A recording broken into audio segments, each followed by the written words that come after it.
So, welcome everyone to Carving a New Path. My name is Andrea Hyland. I'm the host of this show.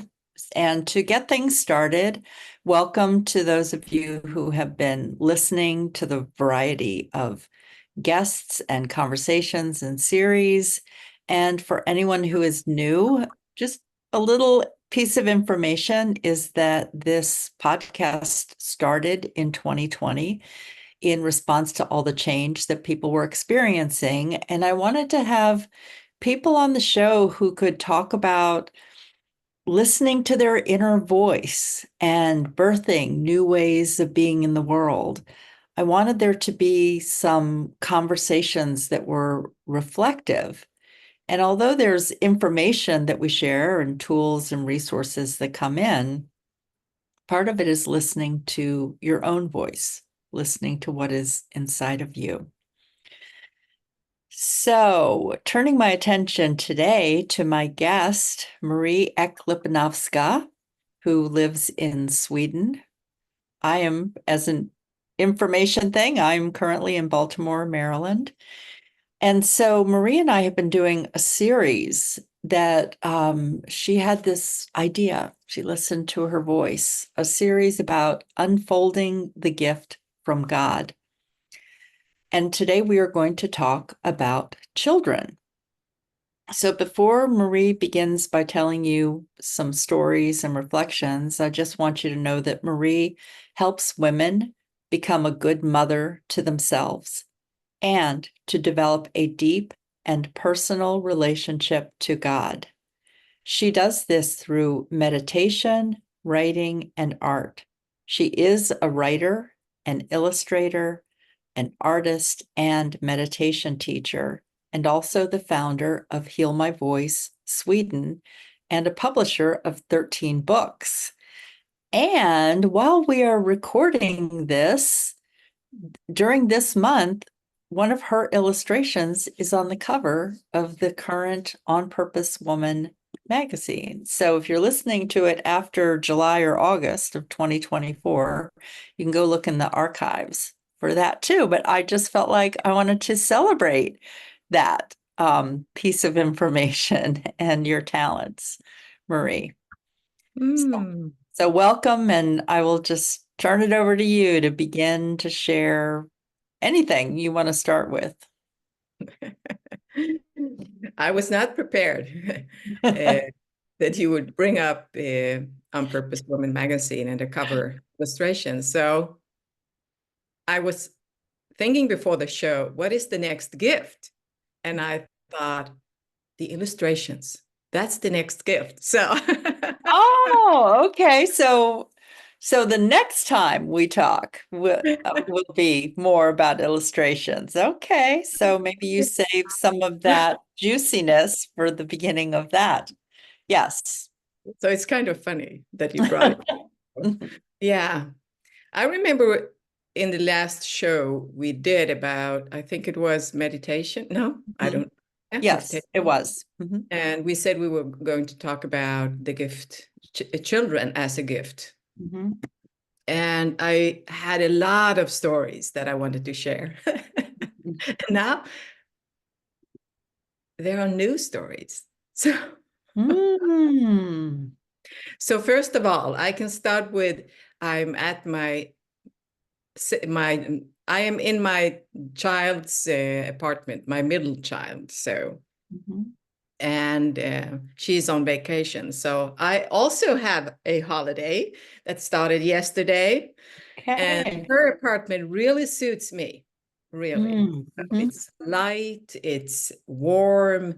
I can sit on a balcony in the evening and look out on, and see the ocean, and I'm above the trees. And I realized that it felt like after the divorce, 17 years ago, when I divorced their father, it felt like that first summer when they went away to Macedonia, the children's father and all the three kids. And I spent, a month on my own for the first time, in many, many, many years. And it's the same feeling. So it's so interesting. So Yeah. now she is away with her two kids and her husband in Macedonia. Wow. Yeah. The parallels are Yes, it's like, amazing, right? this Because is they're even in interesting. the same space on vacation or on holiday. Yes. So, Yeah. yeah, cool. So I know that some people, when they talk about children, they see them as teachers. I don't. I Mhm. see them as gifts, and you can unfold those gifts. So if I look at her, Nicole is her name, my middle child, as a baby, she and I were really bonding, you know, we were close. I think she was the first person that I really were able to bond deeply. My first child, Angelina, when she was born, I felt like I wanted to allow her dad to have her Mm-hmm. because I didn't have a father. So I didn't give her up, but she became, the father's girl. And so my second child, I really felt like, but she's mine. This is mine. And then we had the third child, a boy. And so they haven't been my teachers, but they were like gifts, and they came with different kind of gifts. Mm-hmm. To not hold on to a child, but to allow the father to be a father. And the second child, to really allow yourself to bond and almost melt together. And my third child, when I held him in my arms, he was, the the fruit of my desire. Their father, they felt, we already have two daughters. They Mm-hmm. are healthy. You know, I feel complete, but I didn't feel complete. Mm-hmm. I felt like, but I have another baby in my body. I need to give birth to another baby. Mm-hmm. And I remember when I held him in my arms at the hospital, I felt like I need to heal my story with my father. It begins with him. Mm-hmm. And our relationship is interfering with my relationship to my child because he's a boy. So there are so many different gifts.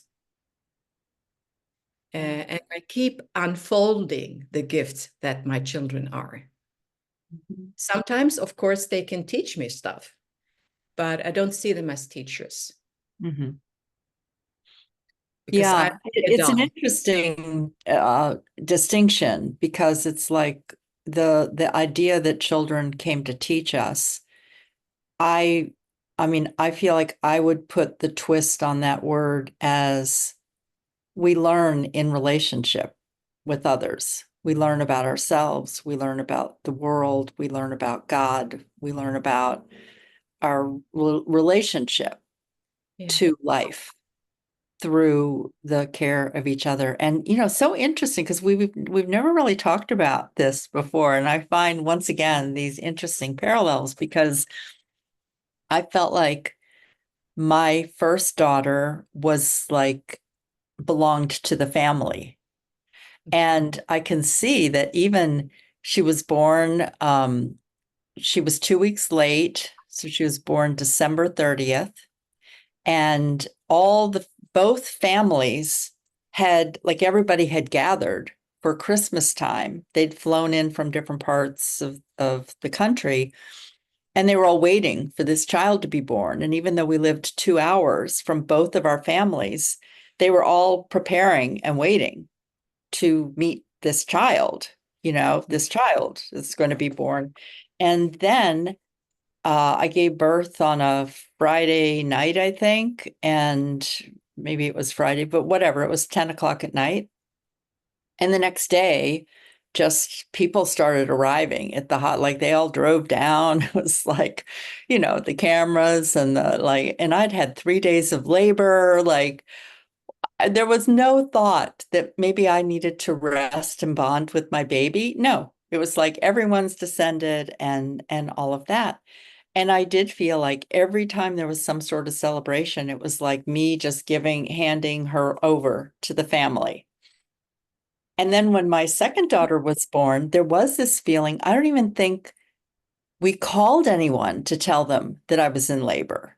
And again, none of our family lived close. They were all 2 hours drive away, at least. And probably my husband called the next morning, but I did feel like, okay, she's mine, and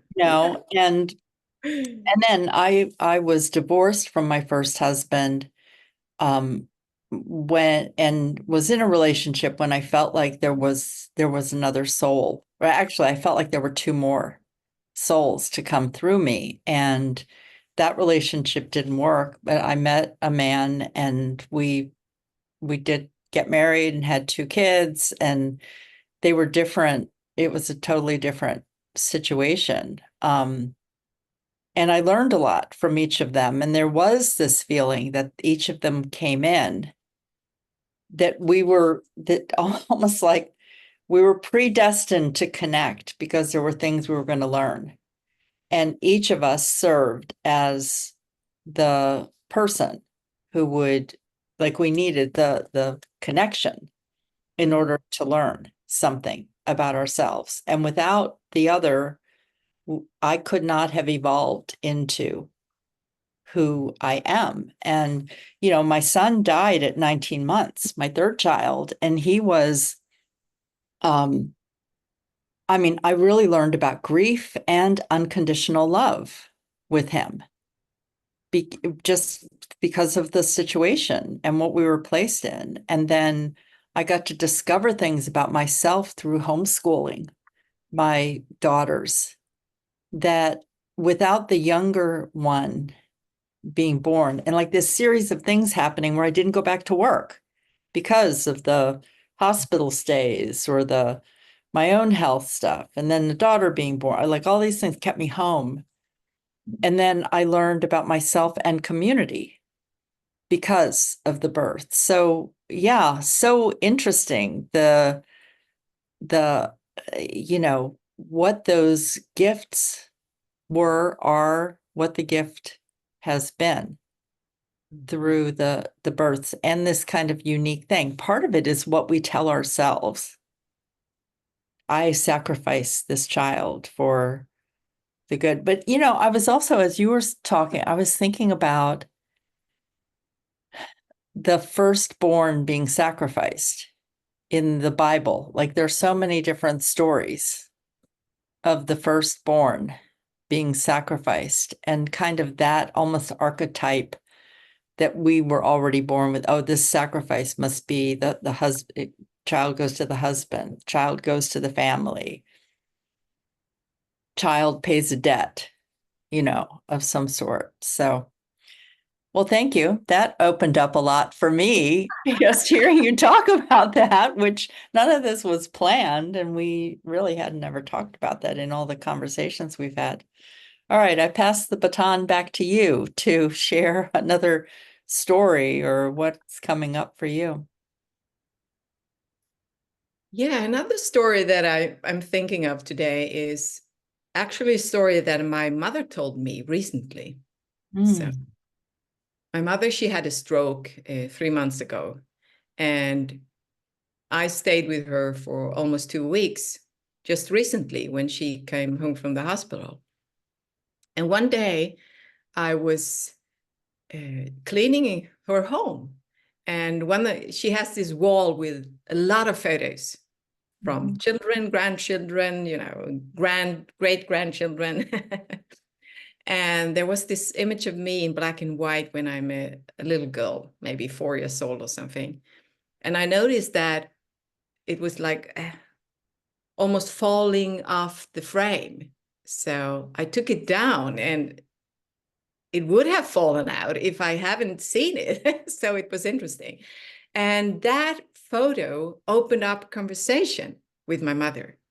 Mm. And she told me a story that I have never heard about me being a child. Wow. And that was when I was probably between 4 and 6. And Mm. my parents were still married. My father was an alcoholic. And one day she couldn't find me. And so she went out looking for me. And she had to go, over a bridge. And there was a school on the other side of the bridge. And she found me there. I was sitting in oh my God, what do you call that when you The swing? swing. Yeah. Mhm. And I have fallen asleep.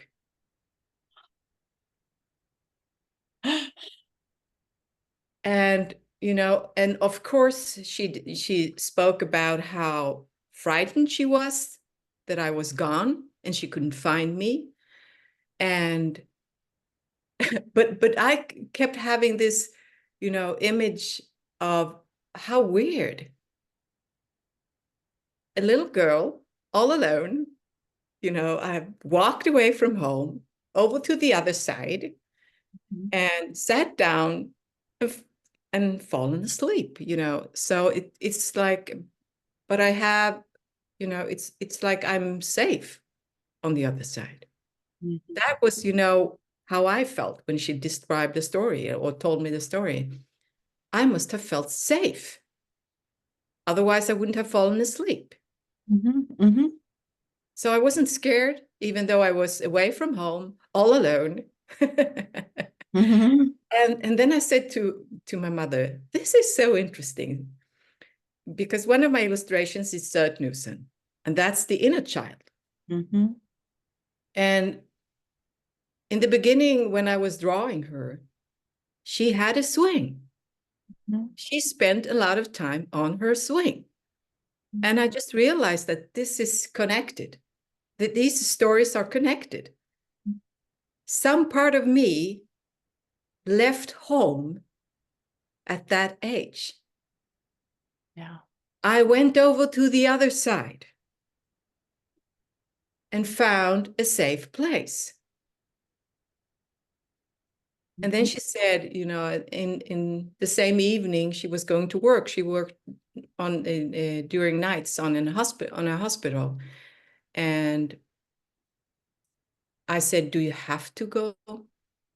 Do you need to go?" And she was, of course, both angry, not at me, but at my father, who spent all the money on alcohol, and of course also sad because she felt like she left me and I have been, gone. So I could sense the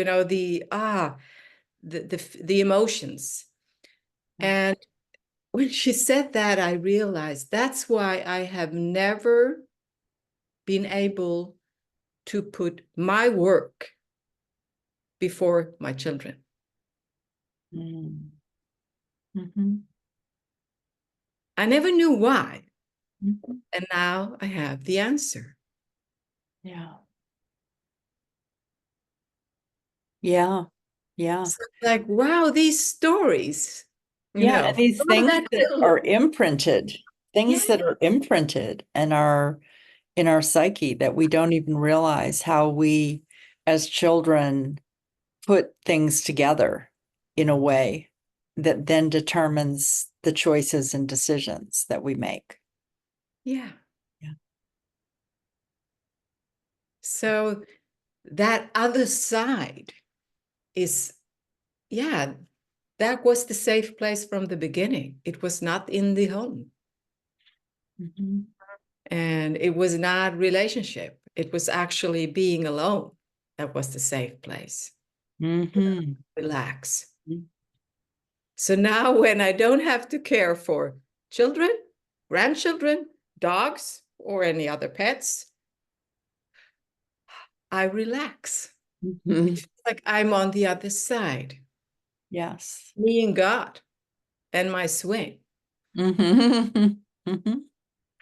this is the place where I'm the child, where I can, I don't have to be responsible for anything. I don't have to be the one who looks, who are aware and conscious about the other's needs. I can just, yeah, being taken care of by God. So it's interesting how the stories shapes our lives. Mm-hmm. We hear about the stories. I could suddenly connect the dots and this is why. This is my big why. Yeah. Yeah. I'm curious also, and maybe curious isn't the word. It's this thing that's bubbling up around the archetype of mother and how we see mothers or what we expect from mothers in motherhood, because the so the idea that we have children, and then in some ways it's like that's the end of being able to put ourselves first. There's some kind of archetype or expectation around that. Like, to be a good mother means that you always put your children first. And it took getting a divorce and knowing that you were no longer going to go on the family vacation that your husband would have, the holiday that your husband would have with the children, to actually create a space for you to have that time for yourself. And there's just this thing bubbling for me about what if we began to see that women and men needed time by themselves to develop themselves while they are raising their children. Anyway, it's just kind of a curiosity that's bubbling for me of like, why don't we see that? And not too long ago, I was posting about a woman who Greg Lavoie talked about in his book Callings, who wanted to canoe or kayak around Lake Superior in Minnesota for it would be 2 months. And there was not a lot of support from her husband or her family that she would actually miss 2 months of her children's lives. And it's like, but what would she discover about herself that she could then bring back to her children?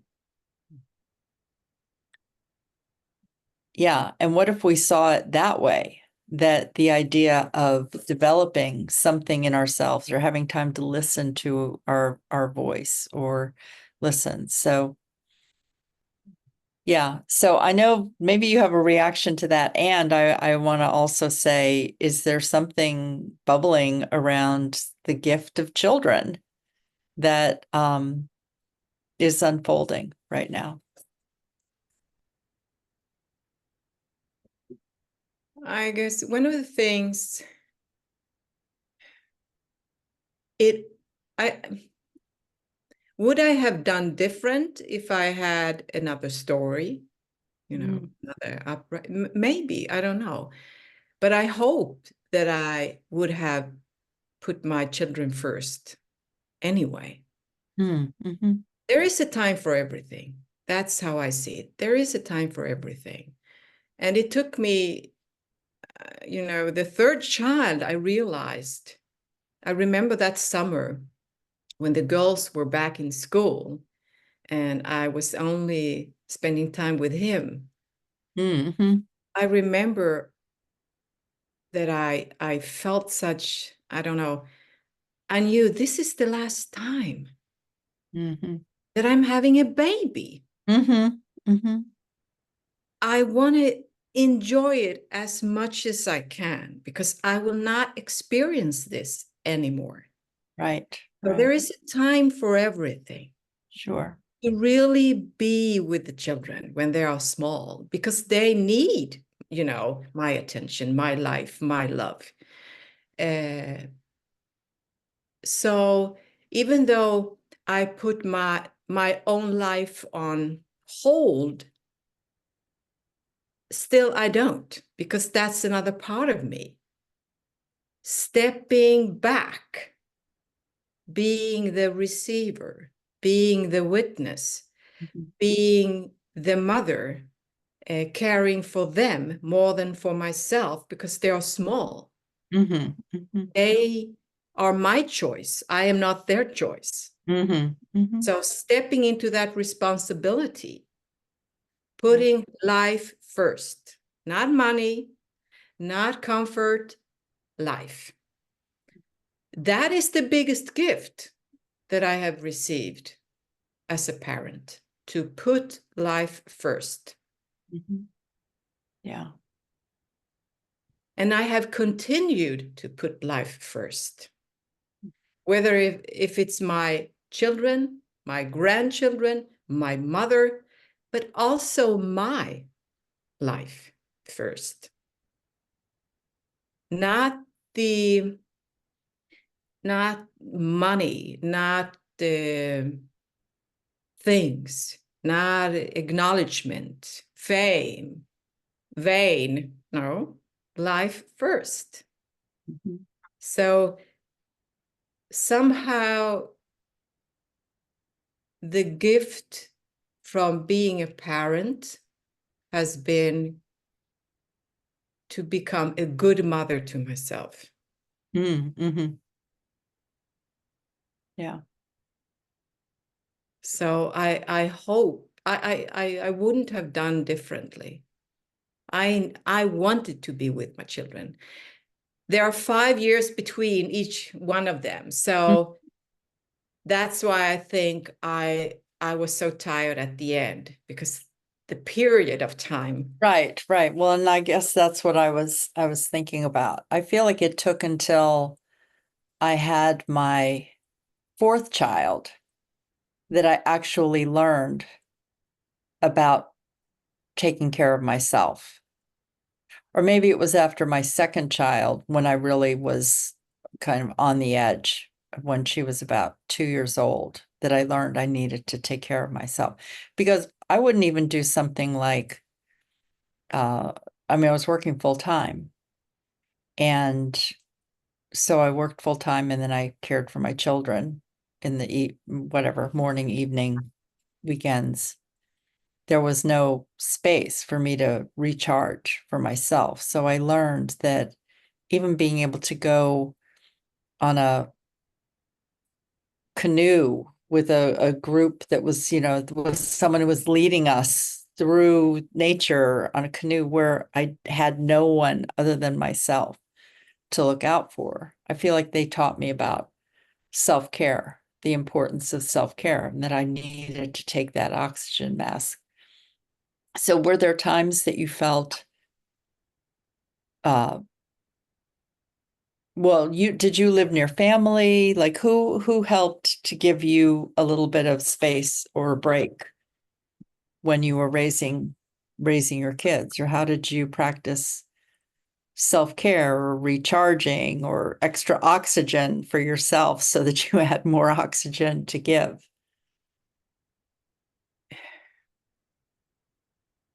I guess I'm that person in the family and among friends that has always been the home where people come to Uh-huh. relax, you know. Mm-hmm. Mm-hmm. Mm-hmm. That's just who I am. Sure. So, and I don't think I felt,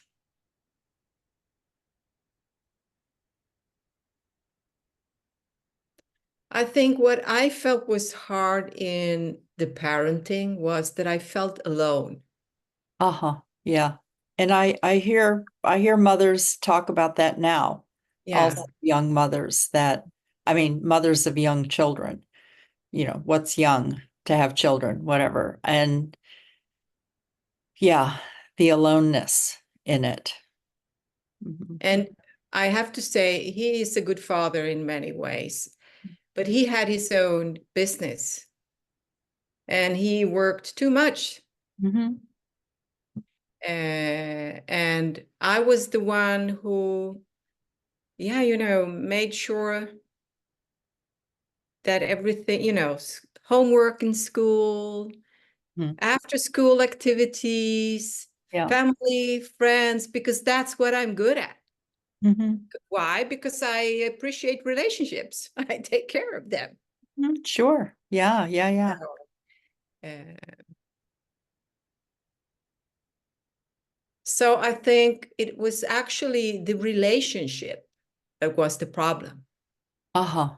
not the kids, not the parent, the role as a mother. It was the relationship. Mm-hmm. Mm-hmm. Uh, there was not room enough for my needs. And it's so interesting because I entered this, I call this my holiday apartment. Uh-huh. Sunday evening, I moved in. And yesterday, I realized I need so few things Mm-hmm. to feel good, you know. I don't need so many clothes. I don't need so many things, but I need a lot of space. Mm-hmm. Space in my, life, space to breathe, to create, to I don't know, to expand my energy. Mm-hmm. And that was not how the father of my children wanted to live. We had different views on life. Mm-hmm. For me, it was love and life. And for him, it was more about work and money. And that was his, way of showing a piece of his love to take care of the family. I was working too, of course, or going to school. But we were just not comparable, or we were not a good match, actually, as a woman and a man. Yeah. Was the problem. Mm-hmm. There was a divorce, not because he was a bad father or I was a bad mother, or because there was not a match. Mm-hmm. The purpose was not the same. Yeah. The direction, the center was not the same. And from that moment when I met God, I had two children. My second child was 2 years old. I knew from that moment when I came home and tried to share my experience that, we are, moving away from each other now. I could Yeah. sense that. Yeah. I'm going in another direction. I will try to stay as long as I can. And I stayed Mm-hmm. a few more years until I felt, no, I can't.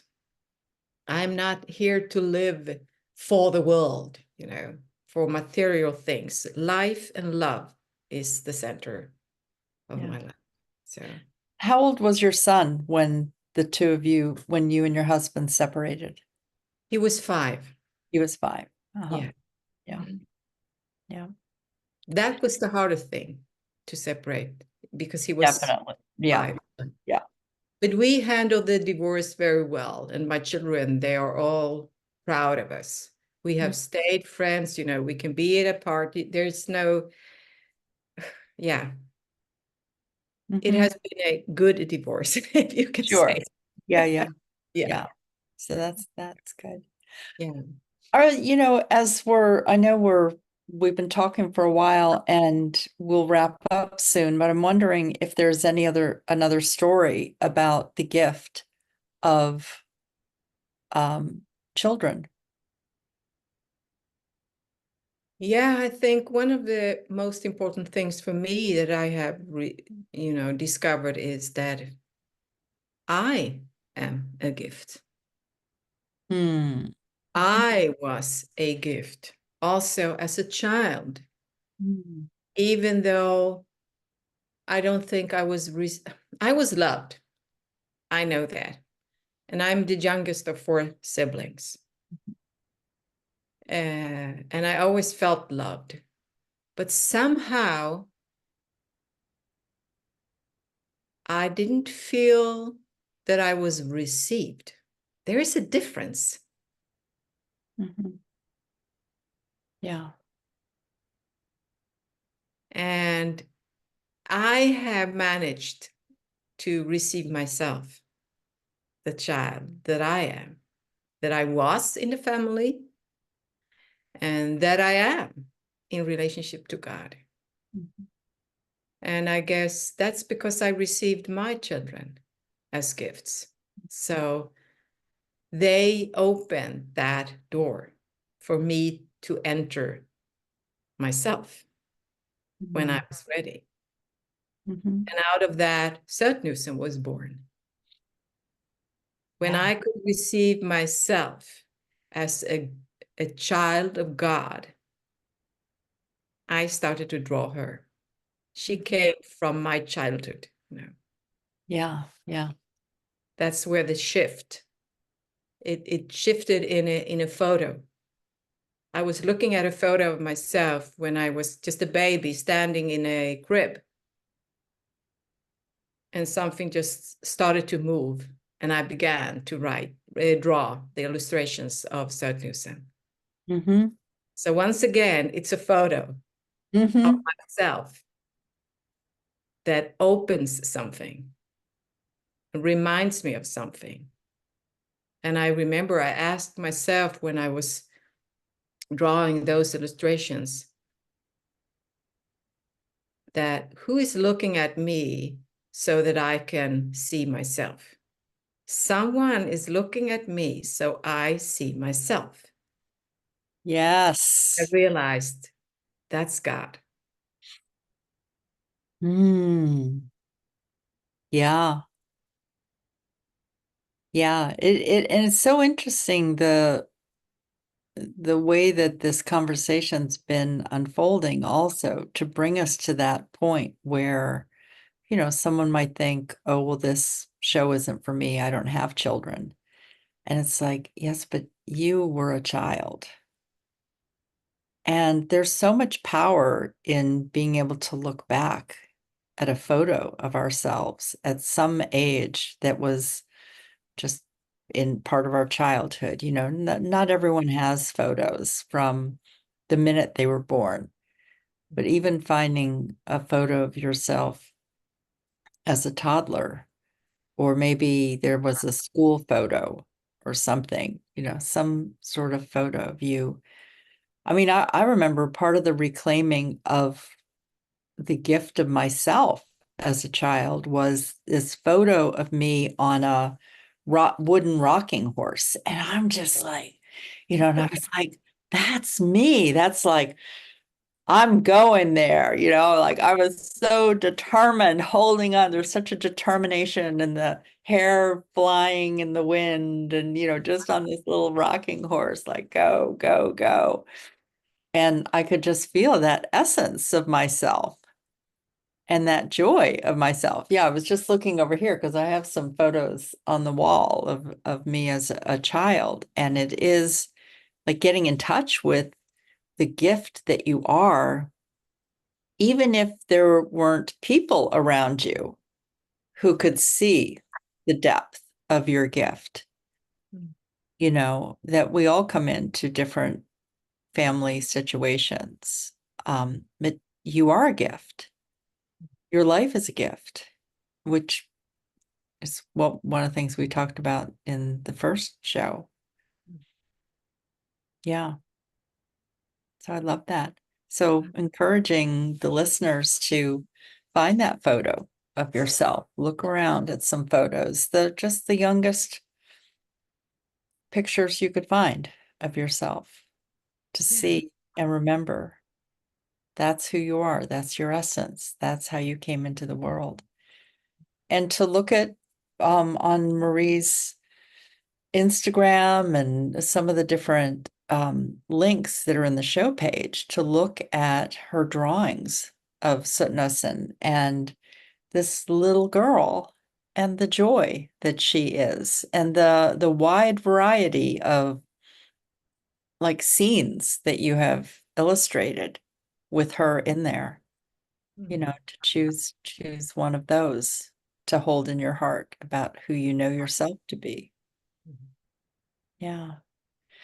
Is there anything you want to share kind of as we wrap up this show, anything that's coming to you that you want to leave with the listeners? And thank you everyone for being here for this conversation. Yeah, one of the things that I remember now when you were talking about Sötnusen and all the different images that are for example, her Instagram. Mhm. Uh, I've often heard people say that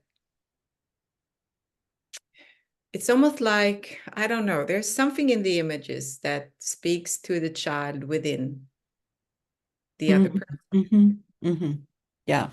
And I think that's one of the gifts that I have gotten from God, that since I was a child, I could see the inner child, for example, in my father Mhm. at a very young age. So I guess that energy is within Sötnusen. Yeah. So it's like she's witnessing you. Yes. It's like calling forward that inner child. Come and play with me. Mhm. Yeah. So I think she says that I see you. So Yeah. sometimes people have cried, and that's not an image that is sad, but Mhm. it's, I don't know why. So, but yeah, someone cries and someone gets happy, and yeah, I think she says, "I see you." She sees the little child in every person. So, yeah. Yes. It's funny because as you were starting to talk about her, I had this sense of her whispering to each of us something for us to remember about ourselves, the way that a little friend can see us. So, yeah, I love that. And that's why she rarely speak with words if I don't, share a story around the image, because the image is the words speaking to the Mhm. other. Mhm. Yes. Yes. Absolutely. Yeah. All So right. Well, Marie, thank you once again for the twists and turns of this conversation that where each of us can go in our vulnerable sharing. Thanks for your honesty and bringing this topic.